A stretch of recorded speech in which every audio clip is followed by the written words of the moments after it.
السلام عليكم خواتاتي، مرحبا بكم فيديو جديد. ان شاء الله تكونوا بخير وعلى خير وفي صحه جيده مع وليداتكم واحبابكم والعزاز عليكم.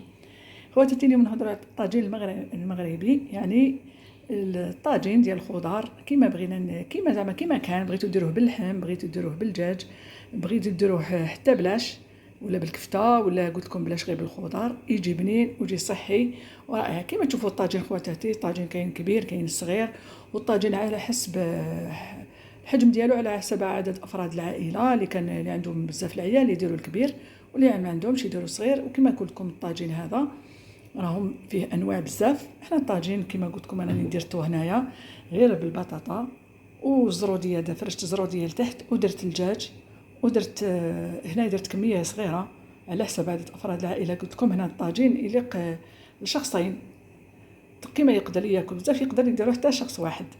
انا درت هكا الزروديه ستفتها لتحت، شرمت الدجاج، درت الدجاج في الوسط، ودرت البطاطا ثاني. كلشي انا الخضره كنشرملها يعني مقبل، يعني كيفاش نشرملها، يعني ندير لها التوابل كما تشوفوا هنايا. عندي توابل، عندي الحبه السوداء ولا الفلفل الكحل، وعندي الزنجبيل، وعندي القزبر اليابس، وعندي القرفه، الخرقوم، الفلفل الاحمر.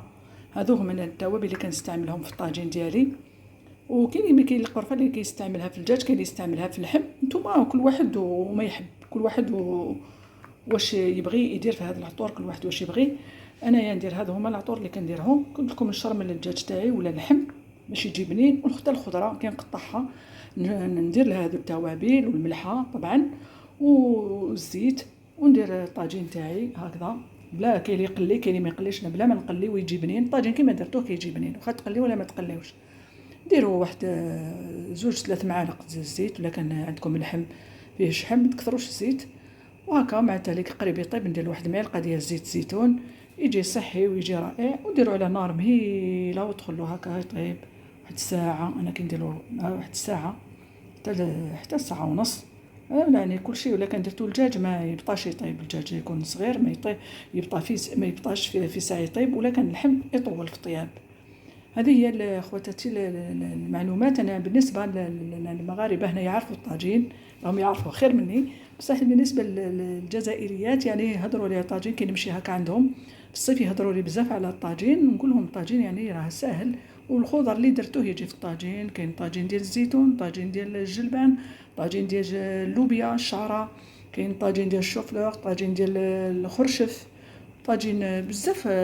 طاجين ديال البرقوق اللي كنت انا درت لكم ديجا وصفات على الطاجين بالخضره، ودرت لكم طاجين بالجلبان كبير على هذا، ودرت لكم الطاجين بالبرقوق.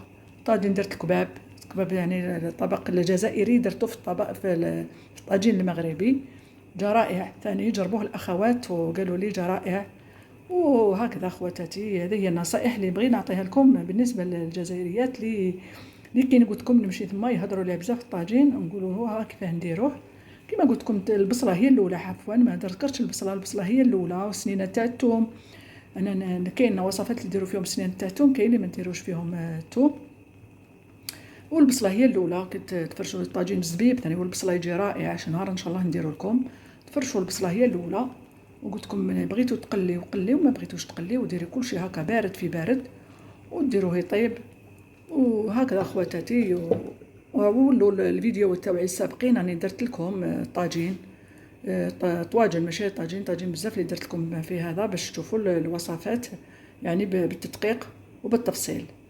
هكا خواتاتي، جربوا هكذا الوصفات في طواجن يجيكم رائع، ويجيكم بنين طاجين، ويجي واحد البنه خير من طنجره ولا خير من الكوكوط.